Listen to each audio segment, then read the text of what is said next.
It is the end of Christmas break and the kids are going back to school. Believe it or not, it has been over 2 weeks since I have been on a big grocery trip, so it's time to restock. So I thought it would be a great time to take you along with me, show you my haul, what we're gonna be eating this week, and share with you some grocery saving strategies that actually work. These are things I've been doing for years to save money on groceries, and I know a lot of us are gonna be trying to do that here in January, especially after a month of holiday indulgences. I do a lot of shopping at Aldi and Walmart. In fact, the bulk of my videos, you'll see hauls from those grocery stores. And shopping at multiple stores can be a great saving strategy if those stores are close together and available to you, because you can hit them all up and get the best prices on the things that you need. However, today, because it is cold and I really don't want to be doing a lot of running around, I am actually just going to shop at my local grocery store, Reese's.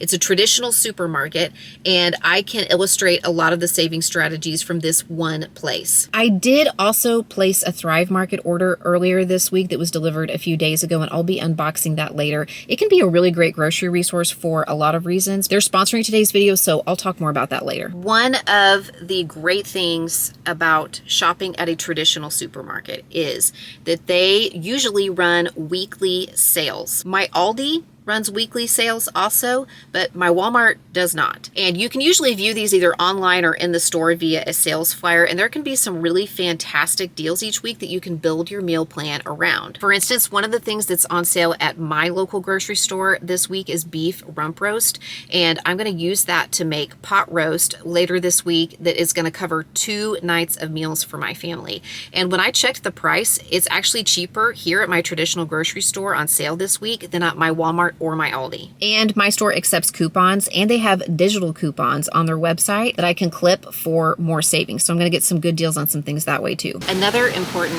grocery shopping strategy for saving money that I always thought was a given, but every time I think that, I meet somebody who needs to be convinced, is to try to buy generic or house brands whenever possible. If you are a name brand loyalist, I totally get it. My dad is one. He only buys name brand products. Try starting small if this is new to you. Like, start with the basic things like pasta or rice or oatmeal, the kinds of things that just have one ingredient on the label, the basic things you use to build meals with, maybe canned vegetables, maybe canned tomatoes, the kinds of things that don't have a lot of ingredients. I think that's the best bang for your buck when it comes to buying generics, and a good jumping off point, because I really don't notice a difference in taste. Oh my goodness, the cold front has definitely come through. So I'm gonna get all these groceries back home and unload and show you what I got. But first, I want to thank today's sponsor, Thrive Market. I know it can be difficult to follow all of these saving strategies when your shopping is affected by certain factors, like a limited number of stores, special dietary preferences, or restrictions that require you to purchase certain products for your overall health. This is where Thrive Market can help, because they're an online grocery retailer and they offer thousands of natural and organic products that they will deliver right to your doorstep. You can sort their products according to your dietary preference, like keto,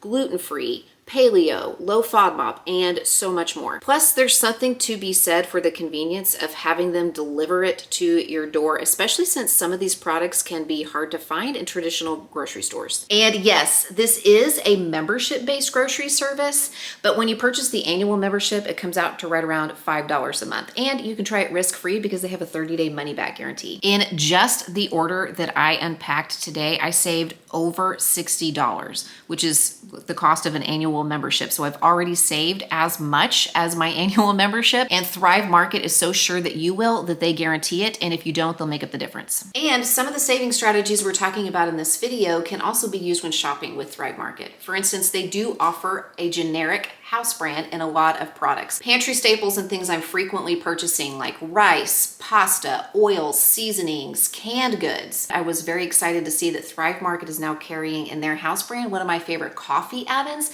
the Barista Blend Oat Milk. Plus, they run sales and specials all the time, and they even have a dedicated page on their website to the best deals and bargains on their products. And the deal gets even better for new members, because when you sign up for a membership by either using the link in the description box below or going to Thrive thrivemarket.com/cmindymom, you're going to get an additional 30% off your first order plus a free gift worth up to $60. Again, that's thrivemarket.com/cmindymom, or you can visit the link in the description box below to sign up for a membership and get 30% off your first order plus a free gift worth up to $60. And thank you again to Thrive Market for sponsoring today's video.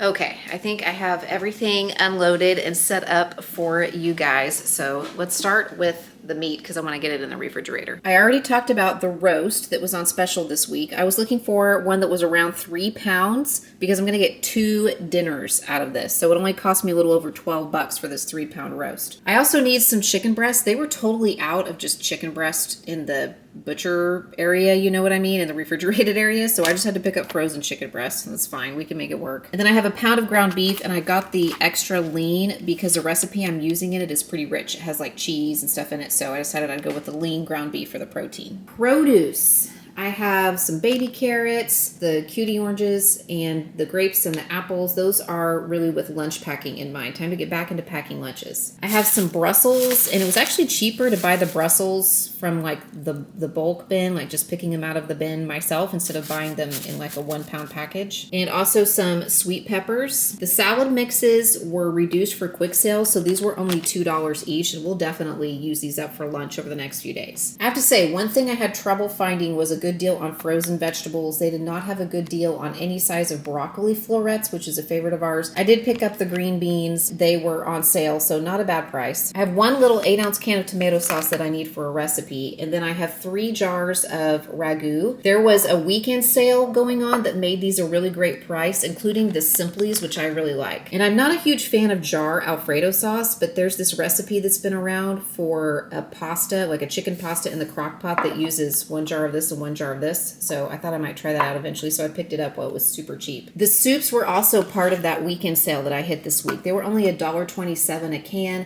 These are just great for like lunches, for evenings when we don't have much going on, just one person eating. So I stocked up on those. I really like this brand of pasta. I used to buy this all the time when I was on Weight Watchers. It's a whole wheat pasta. And one of the reasons I liked it is because they actually carried a whole wheat orzo. And this is the only brand I've ever seen it in. And I can only find it at this grocery store I shopped at today or Sprouts. And it was on sale. It was only $2.50 for a pound of it, which is a really great price for that. And then I picked up just a pound of the cavatappi. I love that in the Best Choice brand, they have this particular noodle shape. I don't think they have this in the Walmart brand. I was really disappointed they didn't have any kind of long grain and wild rice except rice-a-roni. I need this for a recipe this week. I would have preferred to have a bigger box of it, but we'll make it work. And then just a regular like rice peel-off for a dinner. Mini marshmallows for hot chocolate because it is super cold outside. And I really like these skinny dipped almonds, but they're so expensive I rarely buy them. However, today they had these on clearance. The dark chocolate peppermint and the mocha splash, I think they were only $1.50 a bag. So I bought a few of those to put in the pantry as a little snacky treaty thing. I told my 2 littlest that I would pick up a Lunchable for them to pack in their lunch tomorrow, along with some other things, just to make it easy. First day back at school. I know it's kind of hard getting back into the swing of things. So McKenna likes this one, just the turkey and cheddar Lunchable. And then Brick, he's getting kind of bougie. He likes the Hillshire Farms, pepperoni and cheese with the, what are these called? The bagel chips. I had a store coupon for the Best Choice cookie dough. And I think what I'm going to do is actually break them up into individual pieces and then freeze the dough as individual pieces and then put it in a little baggie so we can take them out a few at a time to have chocolate chip cookies whenever we want.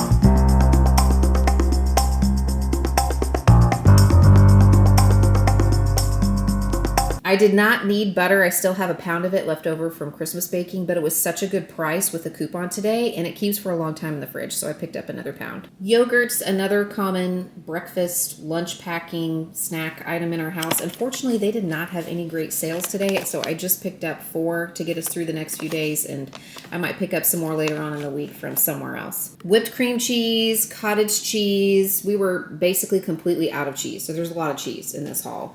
A block of Parm. I have some mozzarella, and I bought that because I'm going to be doing some pizza style dinners this week. We'll talk about that in a minute. So I have 2 cans of pizza crust as well. The Borden sliced cheese was on sale and had a store coupon in my store app that I could attach to my cart. So it made it a really great price. And they also had their 16-ounce blocks of store brand cheese on sale for $3.99. So $4 for a pound of cheese is really good. 2 packages of turkey pepperonis because I'm going to use one of them for a dinner and then another one for like lunch packing options, plus some lunch meat again for lunches. How many times can I say lunches in this video? The Ore-Ida French fries were part of a buy 5, save 5 deal, where if you buy 5 items that are in the sale, you get $5 deducted from your total. I picked up the extra crispy crinkled, and then these are the hash brown shreds. Plus the Heinz ketchup was part of that sale, and we were completely out of ketchup. It was on my list, so I was glad that that was included in the sale, and also the 5 packs of mac and cheese. Just always good to have some of that in the fridge. Not in the fridge, in the pantry. The Smart Ones frozen dinners were also part of that sale. So I picked up 5 of those because if I bought 5 of them, they came out to 98 cents a piece. And I just like to keep these in the freezer. I actually ate my last one the other day as I was cleaning out the freezer. So it's good to have a few of these. Sometimes for lunches for my husband or myself, we add like some veggies to them or some protein to them. So I have the broccoli cheddar roasted potatoes. I think I got 3 of those. And then I got 2 of the plain fettuccine Alfredo. I don't usually buy the ones that have meat in them. I buy the ones that do not have meat in them. And over here at the bread box, I have 2 bags of tortilla chips. Because of the BOGO sale on these On the Border chips, they were less expensive than the store brand chips today. So I picked up 2 bags of those because we're completely out, and we eat these a lot for snacks. We put them in soups on top of salads, just use them for all different kinds of things. The bread was also a great price. Nature's Own bread this weekend was $1.97 a loaf. The Thomas's bagels were also BOGO. So they were kind of pricey. However, the buy one get them made them like around $2.50 or so a piece, and it included the 100% whole wheat. It's really hard for me to find whole wheat bagels, so I snatched up 2 of those with that sale. And then the discount bakery rack did have some rolls, and that was on my list because I'm going to make some sliders this week. And I think these were only $2 after they took the coupons off for a dozen of these like fresh bakery rolls. I think I forgot to mention the cereal when I was filming earlier. These 2 boxes of Special K, I think they were 2 for $5. When I crunched the numbers on cereal, it was actually a better deal to buy the name brand on sale than it was to buy the store brand of this cereal that we really like. So that's what I picked up for breakfast this week. Before they applied my discounts, the sale prices, and the coupons that I had clipped to my store card, my total was almost $250. But after all those discounts were applied, which was over $56, it dropped the total to $193.70 before tax. Just for kicks, I plugged in the grocery haul that I just made at my traditional supermarket into my Walmart app, and my total before tax is $238.93. There were a few items that weren't available. I had to like buy the closest thing to it that I could find in the app, but for the most part it's the same things that I purchased today, except it would have cost me about $50 more to go to Walmart and purchase these things. That's not to say there aren't great deals at Walmart. I make a lot of videos shopping at Walmart, and these same shopping strategies can be used there, but when it comes to shopping sales, that is sort of the proof of the power of that if you are working with a traditional supermarket. Meal planning is also an important saving strategy when grocery shopping. And some people like to do their meal planning before they go grocery shopping and just buy the specific things they need. Other people like to do their meal planning while they're shopping. Maybe if they're really creative and good at thinking just off the cuff on the fly and putting together a meal plan from what's available in the store, what's on sale, things they find on clearance, and so on. And then there are people who like to shop the deals and the sales and keep a well-stocked kitchen and then just make their meal plan from the things that they always have on hand. One of the things I think about when making a meal plan is the weather. We are having a cold front roll through right now, so it's a great week for soups, for stews, for chilies, for warm, cozy comfort food, which is what I have a lot of on the menu this week. And the other thing I think about is our schedule. There are some nights when we're going to be out of the house around dinner time, and those are the nights I'm going to want to utilize, a crock pot meal or a make-ahead meal, something I can prepare ahead of time so that when dinner time rolls around, we've got it ready and we're not tempted to run through the drive-thru because nothing is prepared. And then there are other nights when we don't have as much on the schedule, and those are the nights when I'm going to want to pick the recipes that take a little bit more time. I do enjoy cooking, so I like trying out new things and spending some extra time time in my kitchen. I just pick and choose when those nights are according to our schedule. Today is Sunday, and many of us are going to be out of the house for a church activity this evening. So for the people who are still at the house, they can just have soup and sandwiches. Tomorrow night, we have a rare evening with nothing on the calendar. So we're going to have family dinner, and I'm making a cheesy beef pasta with green beans and bread. Tuesday, I'm doing a kid favorite tried and true pizza braid. It's where I take an already made pizza crust and basically make calzones.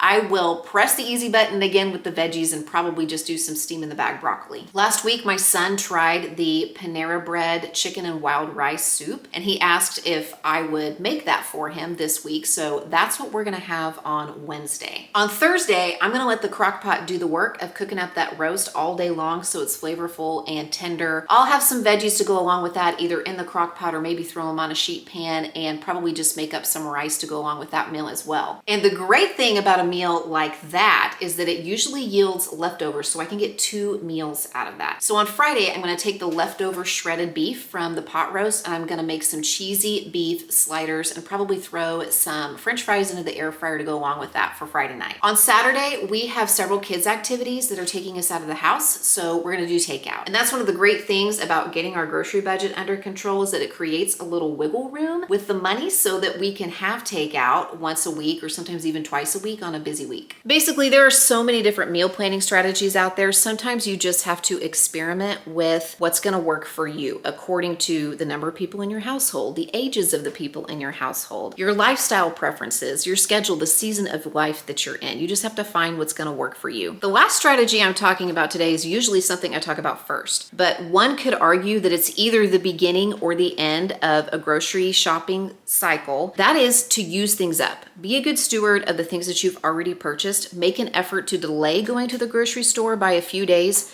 or maybe even a week or two if you've got a lot of buildup in your kitchen and your freezer, and use the things up that you've already bought. For instance, yesterday, I'm looking in the freezer, I'm looking in the fridge, and it looks pretty bare. We've been making an effort to use things up for a few days. So I probably could have justified just running out and grabbing a pizza or running to the grocery store for some snacky things for the evening. But instead, I went to the garage and looked in my chest freezer for what I had available. I found some meatballs in there, and I also knew that I had some sour cream in the refrigerator. And so I'm already thinking, okay, maybe some kind of stroganoff meatball or Swedish meatball style meal. So I threw those meatballs into the slow cooker with a little onion soup mix, some Worcestershire, some ketchup, some beef broth, and I let them simmer for a few hours, and then I stirred in some sour cream and a cornstarch slurry. I also perused the pantry and found a bag of rice that was almost gone and a half-used bag of egg noodles. So I just cooked those things up, and some people had their meatballs over rice and some people had them over noodles, and I was able to scrounge up a few veggies from the veggie crisper to make salads, and everybody got fed using food we've already purchased, and we didn't spend any additional money. And yes, this does sometimes take a little bit of discipline and creativity, and it means sometimes settling for a meal that we need and just gets us fed instead of having the best, most amazing meal that we want. But it really can add up over time, and it helps us keep from wasting food or letting it go bad, because I don't know about you guys, but once new food comes in the house, usually that food is going to get eaten and the old food is going to get pushed to the back until it's no good anymore. And I've talked about this concept ad nauseum on my channel. In fact, I have an entire playlist with dozens of videos devoted to this idea where I am walking through a pantry use it up challenge. I will leave that playlist linked in the description box below if you need some inspiration or ideas. Just like with many things in life, consistency is more important than perfection. So if you're just starting out, you might have to choose just 1 or 2 of these strategies to utilize for a while over time to see a big difference in your grocery budget. Or maybe you are a grocery shopping veteran and you just kind of need to recommit to these strategies to start to see the grocery budget come back under control again. But wherever you find yourself, just be realistic about where you are and what you are actually able to commit to when it comes to making changes. I'll have lots of videos coming your way this year with just realistic ideas and strategies for your kitchen. So be sure that you're subscribed if you're not already. And thank you again to Thrive Market for sponsoring today's video. You'll find them linked in the description box below. And you can check out one of these to watch next.